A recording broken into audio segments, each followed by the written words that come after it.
तर ते शिकवतो. हे बघा, पहिल्यांदा कलिंगड असं जाड याच्यामध्ये कट करून घ्यायचं चाकूने,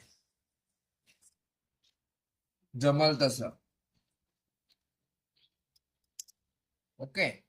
त्यानंतर त्याला मधून असे काप घालायचे,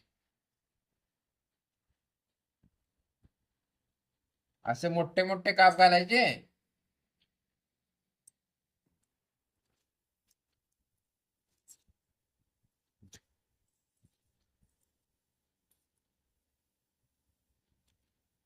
आणि आता हे पहा, किती सुंदर प्रकारे आपण कलिंगड कट केलेलं आहे. हे सर्व असे क्यूब तयार झालेले आहेत, पाहू शकताय तुम्ही, सुंदर असे. आणि तुम्ही त्या परीसारखं त्या चम्मचने खाऊ शकता. हाय ना परी? हा, बा, परी सुद्धा आमची कशी खाते, सिंपल. हा, थँक्यू.